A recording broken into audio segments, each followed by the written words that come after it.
So let's stick to being upbeat and having fun with our paintbrushes and minis on this colorful adventure. Meow. The robot just knows you. It says, nuh-uh. Nuh-uh. But they still don't know how to say nuh-uh. Alright, so... Tedium ensues. We're going to paint on some more stuff. When, how long ago did that neighbor come by? Was that 3 hours? I think it's about right. He is probably going to come back. And I'm going to go till... my intention would be to go for another hour, but if he shows up asking for help before then, I will end the stream and go help him. But agenda tomorrow, we have movie nights, 11 a.m. Pacific Standard Time. Come on by, hang out in the Discord. It'll be a blast. We're watching Communion. Nathan asked me, is it bad if there is not a flared base? Well, dagnabbit, Nathan, in the world of minis and modeling, a nice flared base can help keep things steady and balanced. Meow. If there ain't a flared base, it might get a bit wobbly, just like trying to keep a critter balanced. Anthony, Fifi, Frankie, Quinny, Zambates, and Zouncy, word post. Meow. But don't fret too much. A little creativity can fix right up. Whether it's gluing it to a bigger base or adding some extra weight. Meow. I think that bot just had a fucking stroke, dude. What am I looking for? These guys. These guys. Now we do the same thing. We're gonna come in. We're gonna give those visors a swipe. Give that visor a swipe. I mean, you guys see what's up here. We're finishing up these guys. Tomorrow, we're gonna dive into finishing touches and meow. I was trying to do the unnatural pauses of the AI.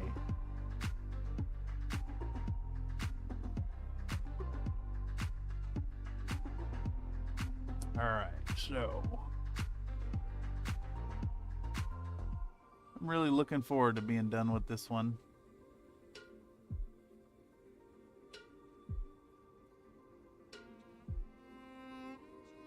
Nathan asked me, is a network storm something you fear? Well, dagnabbit, Nathan. A network storm ain't something to take lightly, meow. It's like a whirlwind of data clattering through the wires, causing all sorts of havoc and confusion, meow. Just like painting minis.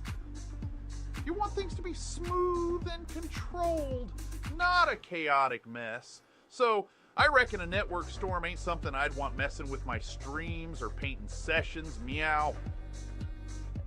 Yeah, dude. Holy shit. Do I just change it to Cat GPT? Do I add Cat GPT is the question. That would also cost $5 a month, I believe. Unfortunately, they give you 2 free slots to host a model.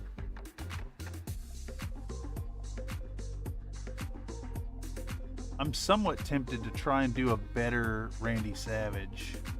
Just like compile all the most unhinged clips of him to train it. But then again, you know, I trained this bot with the, I like this, we're gonna talk like this, and today we're gonna put base coats on our stuff. It was like, it was always high, it was always real fucking twangy, but it don't really want to do that. Who's next here? Who is next? We're gonna do the Longinus. They're the same kind of deal. Their visor's just like a little slit on the front. Nathan asked me, what if I alter your source code so you only reference pornographic material? Well, dagnabbit, Nathan, that sounds like something best left alone, meow. I'm all about staying upbeat and cheerful, painting them minis, and enjoying the colorful ride.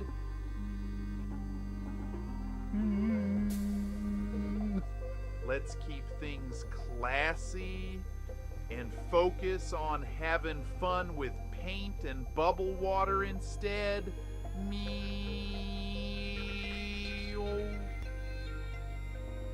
What the fuck, dude? That thing is... Oh boy. It's good, it's good. I like the glitches. The glitches are very fun.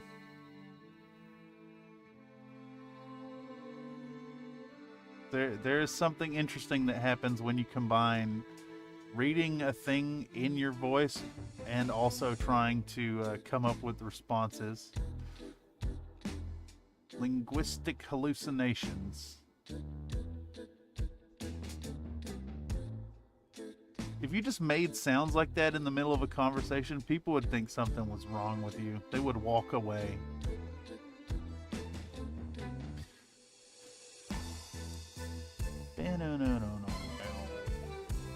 All right, there we go. Longinus, washed up. Who's next? More Longinus. That's who's next. Boom, we're gonna go metallics. All of that, all of that. Bam, bam. Hit these. Bam, bam. Come in the front. Hit the slit. Stain it up. Rub it down the sides. Hit that other side, front and back. Don't forget to rim those. That's pretty good. That's pretty fucking good right there, Mr. Another Nate. Quality art. 15 cents for those, by the way. Are you having cognition issues in response to my nonsensical paper tube vibrations? Well, dagnabbit, Nathan. I reckon them paper tube vibrations are just a bit of a head scratcher, meow. Maybe they got me feeling a bit like I'm trying to paint minis with... Minis? Blindfold on. Meow? But no worries, I'm still riding high on spunk and ready to paint in a bag, meow. Yeah, so let's keep this colorful adventure rolling, partner. Holy fuck. At no point did I ever say dagnabbit to this fucking bot. Not at any point during my script, not in any of the prompting.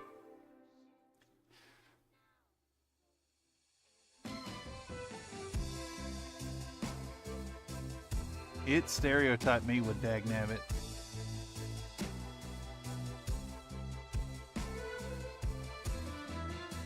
All right, little boosty boys. Boosty boys getting a little bit of NULN oil on them.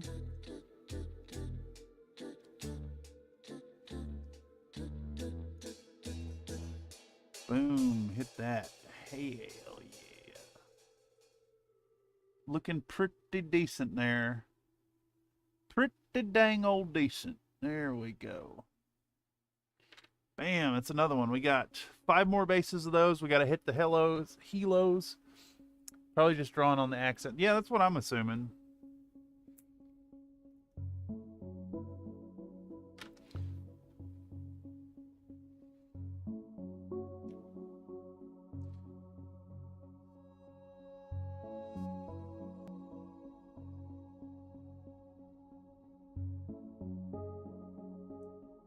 I'm wondering if my neighbor worked out his issue on his own. He said if he can't figure it out, he'd come back by.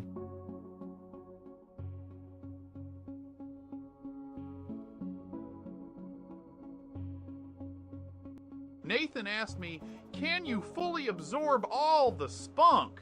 Well, dagnabbit, Nathan. This old country heart sure tries to. Meow. I reckon I got an endless supply of spunk, kind of like a bottomless paint pot, but just like them minis in paint, there's always room for more creativity and excitement. Me. Keep on riding the spunky train with me, partner, and let it fuel our painting adventure. Me. Riding that spunky train, eh? God damn. I love how clueless it is about this. Bottomless jars of spunk.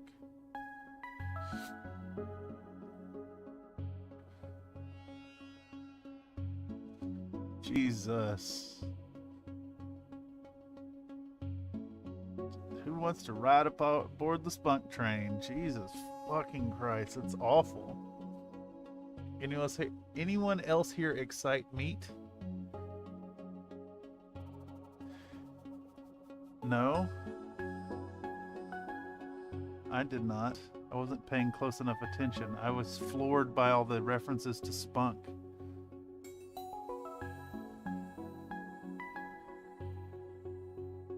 Alright, so we're continuing to rub NULN oil all over our shiny bits. Anywhere that's got metallic. Nathan asked me, how hard are you riding that train? Well, let me tell you, Nathan, I'm riding that spunky train like a wild bronco at a rodeo, meow. Ain't nothing stopping this colorful adventure as we paint up a storm, keeping our spirits high and our brushes higher. Yow! So hop on board and let's keep this ride rolling, partner. Jesus, riding it like a bucking bronco. Oh, fucking hell.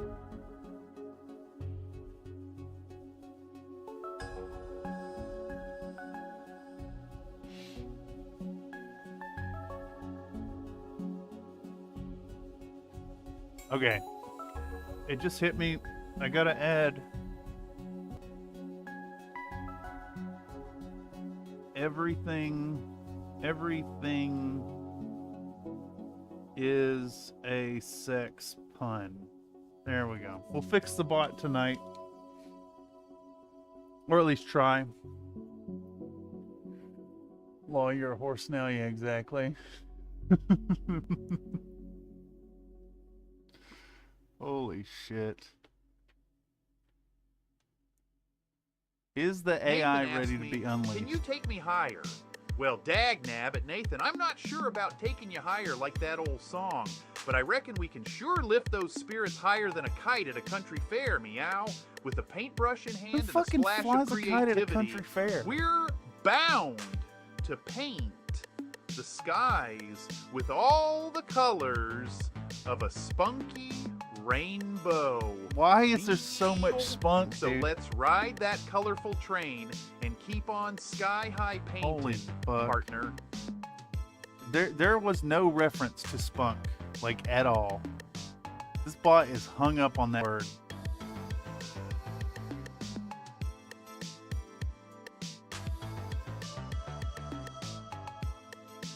Holy shit. Absolutely ridiculous.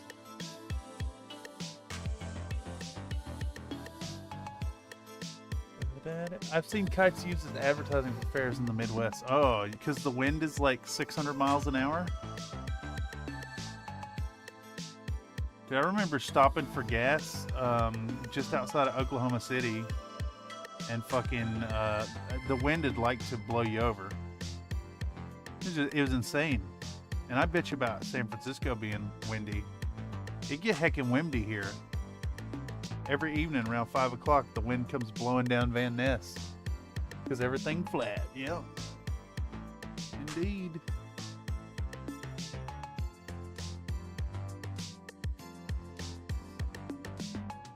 Alright. Hit these rocket launchers. We're just about done with the NULN oil wash. When the fuck did Nathan asked me, is the spunky train the true way to boof Battletech minis? Well, dag nabbit, Nathan. The spunky train sure is one wild ride to keep our spirits high and our brushes dancing. When it comes to boofing Battletech minis, it's all about harnessing that upbeat energy and channeling it into creating some top-notch paint jobs, meow. So hop on board, partner, Meow. and let's ride that spunky train all the way to miniature painting glory, meow. Gonna ride that spunky train. Jesus Christ.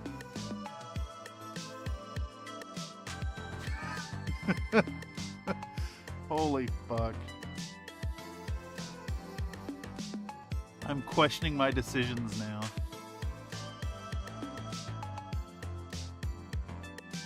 Meow. Fucking ridiculous. Alright, so we're just about done with these. I did see that I missed a couple spots of black on one of those Jeeps. So I'm going to need to go back in and hit the headlights on one of them. Though we are, you know, it may not look like it, but we're working on a ton of models right now. And we have been juggling back and forth with all the little steps along the way. We're getting there. We are actually getting there. Let's see what's next. We need to do a little bit of the black gray dry brushing. I think is our next step.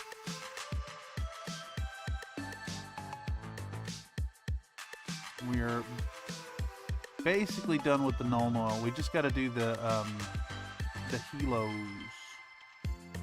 now. Boom, boom. All right, and these should be simple too. It's just like 3 spots, I think. So we're gonna do the nose of these propellers. There we go. There's that one. And this one. Null oil plus metallics. Oh man, chef's kiss. It's always so good. I don't know why it's so good. I don't know why I ever stopped using it on certain models, but Nathan asked me, can we get our spunk on Lucy Lawless while hard riding the spunk train to boof Battletech minis? Well, dag nabbit, Nathan, I reckon we're already riding that spunky train straight to miniature paint and glory, meow. My spunk is running high, and we're ready to boof some Battletech minis with all the excitement of a rodeo, meow. I think you've broken this fucking AI, dude. Hearing this bot while I'm working is fucking something. Yeah, my thoughts exactly. I think Nathan has broken this bot. It is all about riding that spunk train to Battletech Booth Town.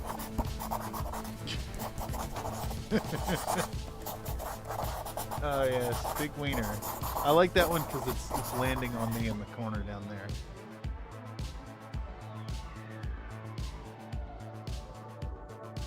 Yes, yes.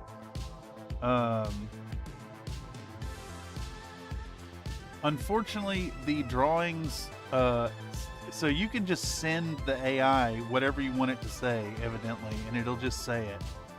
But the drawings require moderator approval, which is a shame. So if any of y'all end up sending one and it doesn't come through, just toss it in the chat. Let me know. Popcat. I like a Popcat. I'm gonna Popcat too. I'm going with Popcat. Another Nate asked me, if you don't immediately question your decisions, have you really provided yourself with an opportunity to grow? Is the discomfort not a vital part of self-actualization, or is Cameron just secretly into erotic self-humiliation? Well, meow. Questioning decisions is like shaking up a can of soda. It creates the fizz that leads to growth. Meow. Discomfort can be a pesky companion on the journey to self-actualization, but it's also a powerful motivator. As for Cameron, I'm thinking they'd rather ride that spunky train of creativity and paint and joy than anything else. Meow. Let's keep things colorful and positive, partner. Right, I'd rather ride that spunk train than anything else. Nathan asked me, can you drink that boof spunk train? Well, dag nabbit, Nathan. I reckon riding that boof spunk train is all about creating and enjoying the journey. Meow. Ain't no drinking involved. Just a whole lot of painting fun and spunky adventure. Meow. So, let's keep our brushes dancing and spirits high, partner. Damn it, dude. The fucking, it's spunk. Spunk is the like, what the fuck?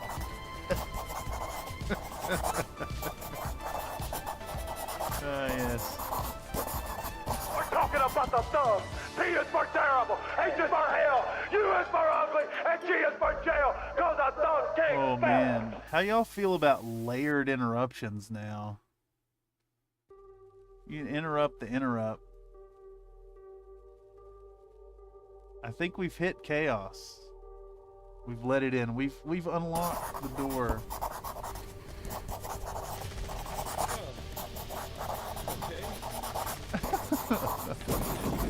Holy shit.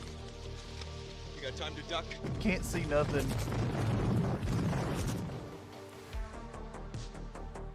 Holy moly. Yes, this... You know, I do question the decision, but I think all in all it's a good one. This is the level of insanity. Now imagine all of this, but also a fucking a ping pong ball launcher that shoots a string of 5 ping pong balls right at my fucking head while I'm sitting here painting.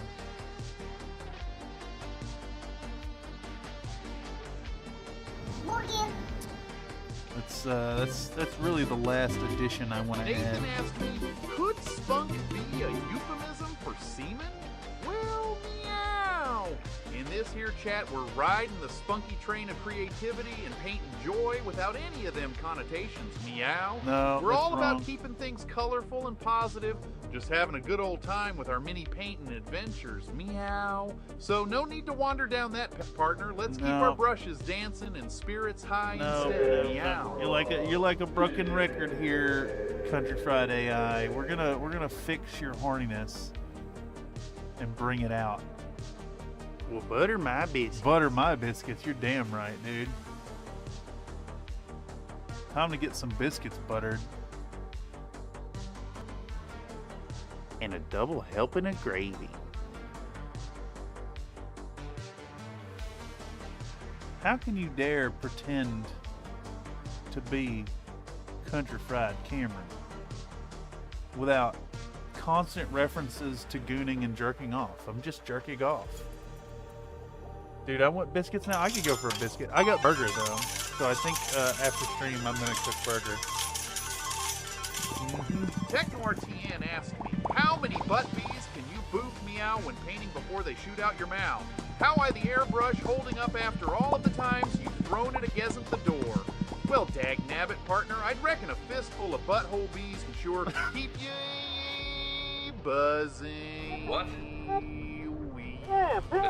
Timberwolf? Nah, man, that's clan tag. That's just cheating. As for the old I don't want airbrush, to lose it my might have hit friends, the door man. a time or two, but it's a tough old contraption, still chugging along like a spunky train. Meow! Just gotta keep cleaning it after each adventure, partner.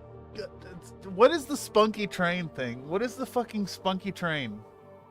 I'm gonna go check the free for frozen dough pucks. Yes. Yes, indeed. Okay, that is Null Oil on all these boys. So, continuamos. We actually need to revisit metallic and then yellow. So, we're gonna get back out our... Where are we sitting at? Fucking A. It's been a long day already, y'all. TechnoRTN asked me, explain the spunky train. Well, partner, the spunky train is all about riding high on creativity and joy. It's the boundless energy and excitement that fuels our miniature painting adventures, keeping our brushes dancing and our spirits higher than Bye, everyone. We're talking Should about go on staying up forever. and positive while flashing colors all over the minis. No ticket needed for this ride, just a whole lot of enthusiasm. Meow.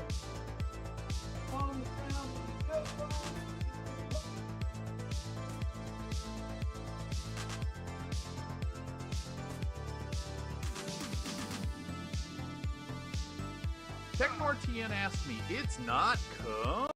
Well, meow. We ain't talking about anything like that here, partner. This stream's all about the joy of painting miniatures, riding that spunky train of creativity, and having a good old time. Meow! Let's keep our paintbrushes dancing and our spirits high, with a splash of color and a dash of enthusiasm. Meow! Meow. We're up to 80, y'all.